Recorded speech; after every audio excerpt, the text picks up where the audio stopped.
Hello दोस्तों, स्वागत है आपका एक और इस नई वीडियो में। और आप देख रहे हैं बिग इंडिया टीवी।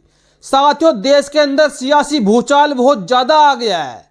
देश में राजनीति का पारा रातों दिन चढ़ता जा रहा है। रातों दिन पारा साथियों हाई होता जा रहा है। और ऐसे में जब से बहन कुमारी मायावती जी ने अकेले चुनाव लड़ने का ऐलान किया है, तब से साथियों विपक्ष के लगभग नेता बहन कुमारी मायावती जी को टारगेट करने लगे हैं। बहन कुमारी मायावती जी का सम्मान घटाने में लगे हुए हैं और उन पर तरह तरह के आरोप लगा रहे हैं।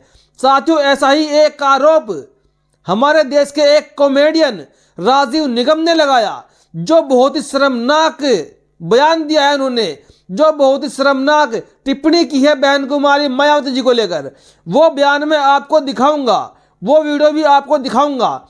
लेकिन साथियों, उससे पहले मैं आपको बता दूं, राहुल गांधी जी ने मणिपुर से भारत जोड़ो न्याय यात्रा की शुरुआत की है और वो यात्रा साथियों वहां से अब असम पहुंच चुकी है। लेकिन असम के अंदर घुसते ही कुछ शहर ऐसे हैं जहां पर राहुल गांधी जी के घुसने पर प्रतिबंध लगा दिया गया है, बैन लगा दिया गया, क्योंकि वहां के जो सीएम है हेमंत बिस्वा शर्मा है, वहां पर बीजेपी की सरकार है और बीजेपी की सरकार बिल्कुल नहीं चाहती कि राहुल गांधी जी की यात्रा उनके राज्यों से होकर गुजरे, और इसीलिए साथियों उन पर प्रतिबंध लगा दिया।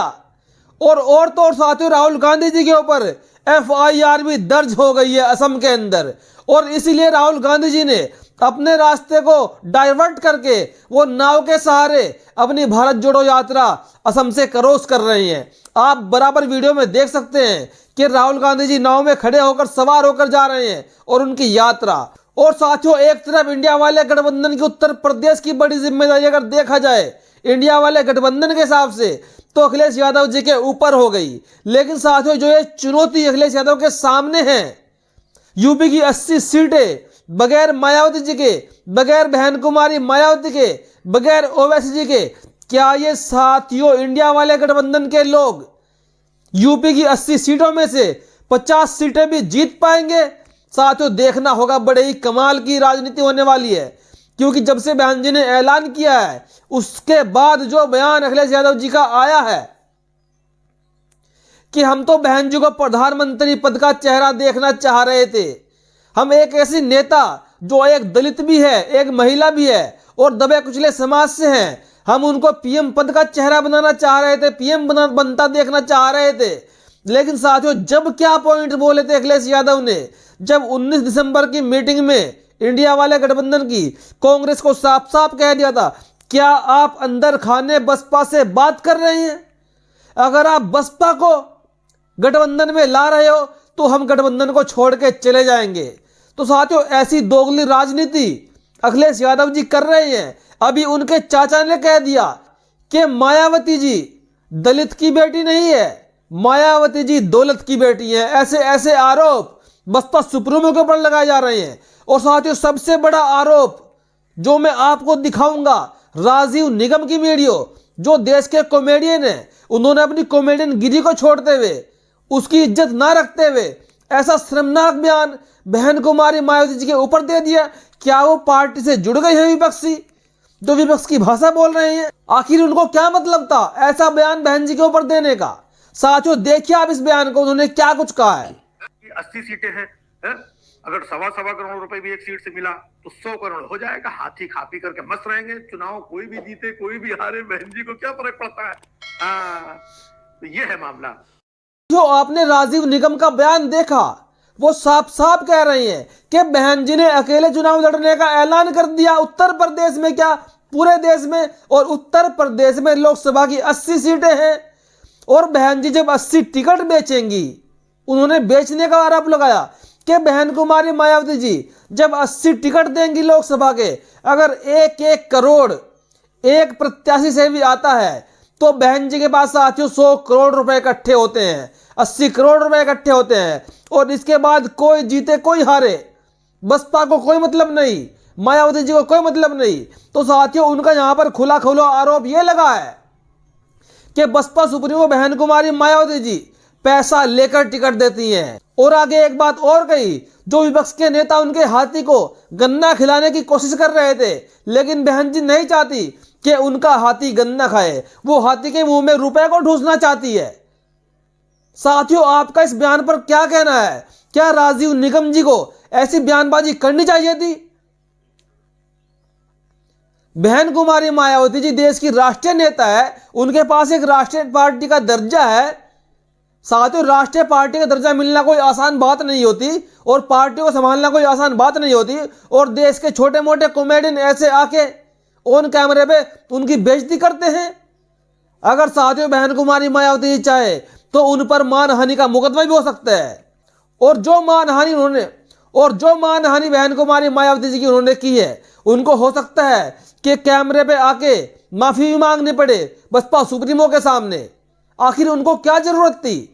साथियों, ऐसे ही पूरे देश में छुटवैये नेता, छुटवैये कॉमेडियन भरे पड़े हैं जो रात दिन बसपा सुप्रीमो को लेकर नया नया राग लापते हैं, उन पर नए नए आरोप लगाते हैं। कोई कह रहा है कि बीएसपी बीजेपी की बी टीम है और बीजेपी को जिताने के लिए बसपा ने चुनाव अकेले लड़ने का ऐलान किया।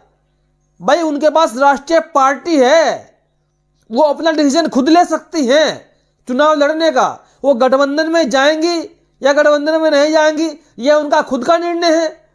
आप लोग कौन होते हैं सलाह देने वाले उनको? वो एक बड़ी नेता है, 4 बार मुख्यमंत्री रह चुकी हैं, उनको पूरा अधिकार है। और बहन जी ने एक आरोप भी लगाया था इंडिया वाले गठबंधन पे कि जब किसी को अंगूर नहीं मिलते तो वो अंगूरों को खट्टा बताते हैं। और इसीलिए जब बहन कुमारी मायावती जी इंडिया वाले गठबंधन में नहीं गई तो उनके लिए बहन जी बुरी हो गई। जो बसपा सुप्रीमो लगातार बीजेपी के ऊपर हमला बोल रही हैं, क्या वो भाजपा को सपोर्ट कर देंगी? वो भाजपा को जिताएंगी?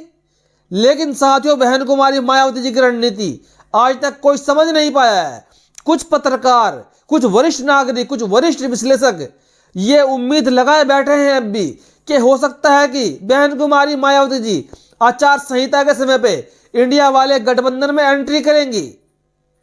ये साथियों बड़ी खबर है। और साथियों, एक तरफ बात करते हैं उत्तर प्रदेश के मुस्लिम वोट बैंक की।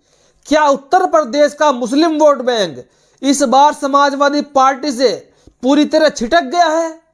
समाजवादी पार्टी को पूरी तरह त्याग दिया है, या उससे नफरत हो गई है, या उससे निराशा कह सकते हैं आप? क्या मुस्लिम वोट बैंक को नफरत हो गई है? साथियों, मैंने ऐसे कई लोगों को कहते हुए सुना है कि समाजवादी पार्टी से मुस्लिमों का किनारा हो गया। क्योंकि आप तो जानते हैं मुस्लिमों ने लगभग 90% वोट देकर, 100% ही मानिए 100% वोट देकर समाजवादी पार्टी को जिताने की कोशिश की कि समाजवादी पार्टी भाजपा को हरा देगी, लेकिन वो भाजपा का कुछ नहीं उखाड़ पाई। और इसलिए मुस्लिम अब समझ चुका है कि अब समाजवादी पार्टी को वोट देने से कोई फायदा नहीं है। समाजवादी पार्टी का रुख 2024 के लोकसभा चुनाव में पूरी तरह कांग्रेस की तरफ है। और कुछ मुस्लिमों का वोट बैंक जो सदा बीएसपी के साथ बना रहता है वो बसपा के साथ ही जाएगा। लेकिन आने वाले 2027 के चुनाव में अखिलेश यादव जी को बड़ी समस्या होने वाली है। मुस्लिम वोट बैंक की बड़ी समस्या होने वाली है, क्योंकि 2027 के विधानसभा चुनाव में उत्तर प्रदेश के मुस्लिमों का रुख पूरी और पूरी तरह बसपा के पाले में आएगा। क्योंकि विधानसभा चुनाव मुस्लिमों को पता चल चुका है कि न तो कांग्रेस न सपा भाजपा को हरा सकती। अगर भाजपा को कोई हराएगा उत्तर प्रदेश में तो वो साथियों बीएसपी हराएगी। और साथियों, आप क्या मानते हैं, क्या इंडिया वाले गठबंधन के जो नेता हैं उत्तर प्रदेश से, जिनके पास लगभग 39% वोट बैंक ही है, बहन जी का वोट बैंक अलग करके, क्या वो बीजेपी को यहां से हरा पाएंगे? जबकि बीजेपी के पास सिस्टम भी है, पैसा भी है, उनके पास ईवीएम मशीनें भी है। तो साथियों, मुझे तो लगता नहीं कि इंडिया वाला गठबंधन बीजेपी को हरा पाएगा उत्तर प्रदेश से। अगर बहन कुमारी मायावती जी कम इंडिया गठबंधन में ना हो, ओवैसी जी इंडिया वाले गठबंधन में आ जाए, तो साथियों 2 बड़े फैक्टर है इंडिया वाले गठबंधन के। कांग्रेस को सोचना चाहिए कि किसी न किसी तरीके से बहन कुमारी मायावती जी और ओवैसी जी को इंडिया वाले गठबंधन में लाए। और उत्तर प्रदेश में साथियों यकीन मानिए कम से कम 75 सीटें इंडिया वाले गठबंधन को मिल जाएंगी। और अगर बहन जी और ओवैसी जी नहीं आते हैं तो साथियों 75 सीटें, इसका उल्टा हो जाएगा। एनडीए वाला गठबंधन यानी कि भाजपा वाला गठबंधन जीतेगा उत्तर प्रदेश से। और अगर उत्तर प्रदेश भाजपा ने जीत लिया तो फिर 2024 में भी भाजपा की ही सरकार बनेगी।